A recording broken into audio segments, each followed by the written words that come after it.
রাষ্ট্রপতি মোহাম্মদ শাহাবুদ্দিন চুপ্পুকে নিয়ে আলোচনা থামছে না। আমার মনে হয় যে ওনার মেয়াদ যে পর্যন্ত শেষ না হবে এবং যে পর্যন্ত ওনার পরিবর্তে বিএনপি আর কাউকে রাষ্ট্রপতি না করবে, মানে তার দলের কাউকে রাষ্ট্রপতি না করবে, ততক্ষণ পর্যন্ত এই আলোচনা চলতেই থাকবে। আল্লাহ না করুক সেই বিতর্কিত সমালোচিত বাংলাদেশের কুখ্যাত শাসক ডক্টর মোহাম্মদ ইউনূসকে যদি বিএনপি এই মহান পদে বসিয়ে ফেলে, তাহলে তার বলার কিছু থাকবে না। আমরা আগেই বলে নিই, এই পদটাকে আমরা রেসপেক্ট করি, সেখানে যেই বসুক না কেন এটা নিয়ে আসলে আমাদের নীতিগত অবস্থান সবসময় একই থাকবে। তবে আক্ষেপ থেকে যাবে, কষ্ট থেকে যাবে। রাষ্ট্রপতি গত বছর যখন, মানে গত রোজার ঈদে, ঈদ উল ফিতরে তিনি যখন ঈদের নামাজ পড়তে গেছেন, তখন তিনি এবং প্রধানমন্ত্রী তারেক রহমান পাশাপাশি নামাজ পড়েছিলেন এবং রাষ্ট্রপতি চেয়ারে বসে নামাজ পড়েছেন, বয়োবৃদ্ধ মানুষ, প্রধানমন্ত্রী নিচে বসে নামাজ পড়েছেন এবং দৃশ্যটা অনেক সুন্দর ছিল, দেখতে অনেক সুন্দর ছিল, কাঙ্ক্ষিত ছিল। কারণ ইউনূস এই বাংলাদেশের মহামান্য রাষ্ট্রপতিকে প্রচন্ড রকম অপমান অপদস্থ করেছেন।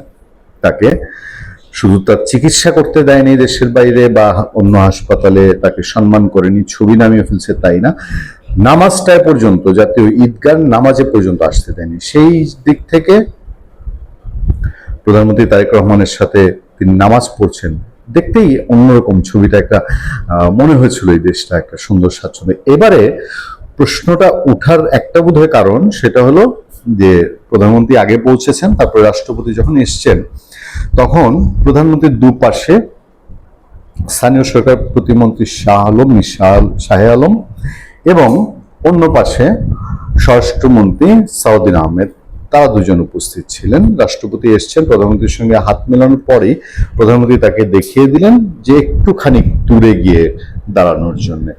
এই থেকেই বোধহয় যারা এতদিন রাষ্ট্রপতিকে খেয়ে ফেলা, মানে রাষ্ট্রপতি পদ থেকে মোহাম্মদ শাহাবুদ্দিনকে সরিয়ে দেওয়ার জন্য যেই ঘরানা কাজ করছে, তাদের মধ্যে তো অন্যতম হচ্ছে মাহমুদুর রহমানের সম্পাদিত আমার দেশ পত্রিকা।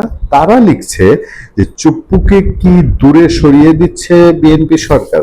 আমরা যদি এখন ততটা মনে করি না, বা মনে করার মতো এই ক্ষুদ্র বিচ্ছিন্ন ঘটনা থেকে এটা মনে হয় না। তারা লিখছে রাষ্ট্রপতি মোহাম্মদ শাহাবুদ্দিন চুপ্পুকে কি দূরে সরিয়ে দিচ্ছে বিএনপি। ঈদ উল আজহার নামাজে রাষ্ট্রপতির কাছ থেকে প্রধানমন্ত্রী তারেক রহমানের দূরত্ব বজায় রাখার ছবি প্রকাশ্যে আসার পর নেট দুনিয়ায় এই প্রশ্ন উঠতে শুরু করেছে। চিকিৎসার নামে সম্প্রতি রাষ্ট্রপতির লন্ডন, চিকিৎসার জন্য লিখছে না তারা, মানে খোঁচা একটা রেখে আর কি, চিকিৎসার নামে সম্প্রতি রাষ্ট্রপতির লন্ডন সফরকালে অভিজাত মার্কেটে তার কেনাকাটার খবরেও সরকারের শীর্ষমহল তার উপর নাখোশ বলে জানা গেছে। আমরা এটা নিয়ে সমালোচনা করেছি এবং তার সঙ্গে বিশাল লটবহর গেছে, আমরা সেটাও বলেছিলাম ঠিক হয়নি। ঈদ উল ফিতরের ঈদ জামাতে প্রধানমন্ত্রী তারেক রহমান ও রাষ্ট্রপতি মোহাম্মদ শাহাবুদ্দিন চুপ্পু পাশাপাশি নামাজ আদায় করেছিলেন, কিন্তু কোরবানির ঈদ জামাতে দেখা গেল সম্পূর্ণ ব্যতিক্রম চিত্র। সিনিয়র সাংবাদিক হেলাল উদ্দিন ফেসবুকে লিখেছেন, দুই ঈদ জামাতের চিত্র দেখে সামাজিক যোগাযোগ মাধ্যমে নানা কৌতূহল আর গুঞ্জন তৈরি হয়েছে। তিনি বলেন, গত ঈদ উল ফিতরে প্রধানমন্ত্রী রাষ্ট্রপতি পাশাপাশি দাঁড়িয়ে নামাজ আদায় করেছেন, কিন্তু ঈদ উল আজহায় দেখা গেল সম্পূর্ণ ব্যতিক্রম চিত্র। কিন্তু কেন এই দূরত্ব, কেন এই প্রোটোকল বদল? রাষ্ট্রীয় প্রোটোকল অনুসারে জাতীয় ঈদগাহে প্রধান জামাতে রাষ্ট্রের দুই শীর্ষ ব্যক্তি এক কাতারই পাশাপাশি বসেন, নামাজ আদায় করেন। তবে ঈদ উল আজহায় রাষ্ট্রপতির বসার ব্যবস্থা করা হয় একই কাতারে কিন্তু বেশ দূরে। আসন বিন্যাসটি ছিল ঠিক এমন, প্রথমে প্রধানমন্ত্রী, এরপর স্বরাষ্ট্রমন্ত্রী, এরপরে খুব সম্ভবত সমাজ কল্যাণমন্ত্রী জাহিদ হোসেন এবং এরপর রাষ্ট্রপতি। মাত্র 2 মাসের ব্যবধানে রাষ্ট্রীয় শীর্ষ প্রোটোকলের এই আকস্মিক পরিবর্তন এবং দুজনের মধ্যকার এই দূরত্ব নিয়ে এখন সচেতন মহলেও সামাজিক যোগাযোগ মাধ্যমে নানা কৌতূহল আর গুঞ্জন তৈরি হয়েছে। সাংবাদিক হেলাল উদ্দিন লিখেছেন, প্রোটোকলের এই সূক্ষ্ম পরিবর্তনে শুধুই নিরাপত্তার খাতিরে নাকি এর পেছনে রয়েছে অন্য কোনো বিশেষ কারণ বা সমীকরণ। চিকিৎসার নাম করে চলতি মাসে মাঝামাঝি যুক্তরাষ্ট্র সফরে গিয়েছিলেন চুপ্পু, সেখানে তিনি অভিজাত মার্কেটে কেনাকাটা করেন। এ খবর আমার দেশ প্রকাশিত হলে সরকারের শীর্ষমহল তার উপর নাখোশ হয়েছে বলে জানা গেছে। বিএনপি চুপ্পুকে রাষ্ট্রপতি পদে বহাল রাখলেও এ নিয়ে দেশ জুড়ে সমালোচনা আছে। আমি জানি না কি সমালোচনা আছে, আমার দেশ খুঁজে পাচ্ছে।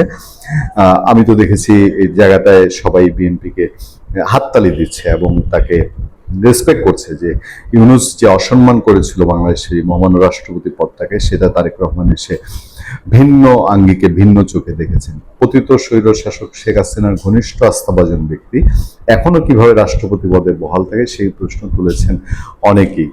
আমরা সবাই জানি যে রাষ্ট্রপতির এই পদে যদি পরিবর্তন করা যেত এবং রাষ্ট্রপতি শাহাবুদ্দিনকে সরানোর জন্য ইউনূসের উপদেষ্টা পরিষদের সৈয়দা রেজওয়ানা হাসান, আসিফ নজরুল, ইভেন মাহফুজ আলম নাহিদ ইসলামরা ইনডাইরেক্টলি তারা যার পর নাই চেষ্টা করেছেন, মব করেছেন রাষ্ট্রপতির বাসভবন বঙ্গভবনের সামনে।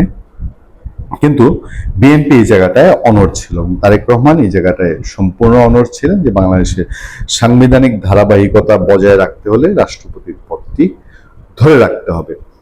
ফলে রাষ্ট্রপতি সেই সময় টিকে যান এবং বিএনপি সরকার ক্ষমতায় এসেও রাষ্ট্রপতিকে মেনে নিয়েছেন, তাকে তার যথাযথ সম্মান দিচ্ছেন, তাকে বিদেশে চিকিৎসা করতে দিচ্ছেন। এবং রাষ্ট্রপতিও যেহেতু বিএনপি সরকার ক্ষমতায়, বিএনপির প্রতিষ্ঠাতা প্রয়াত জিয়াউর রহমান সম্পর্কে সংসদের বাইরে তার মৃত্যুবার্ষিকীতে বিএনপির মতো করে শোক বার্তা দিচ্ছেন, কথা বলছেন, বক্তৃতা দিচ্ছেন। ফলে তাদের টিউনিং এ তেমন কোনো সমস্যা হয়েছে না মনে হলেও এবারের ঈদের এই যে আনুষ্ঠানিকতা একটু পরিবর্তন, এইটা কারো কারো ভিতরে হয়তো খটকা তৈরি করেছে। ভালো থাকবেন, সুস্থ থাকবেন। আপনাদের সাথে আমি আতিক রহমান, পূর্ণিয়া।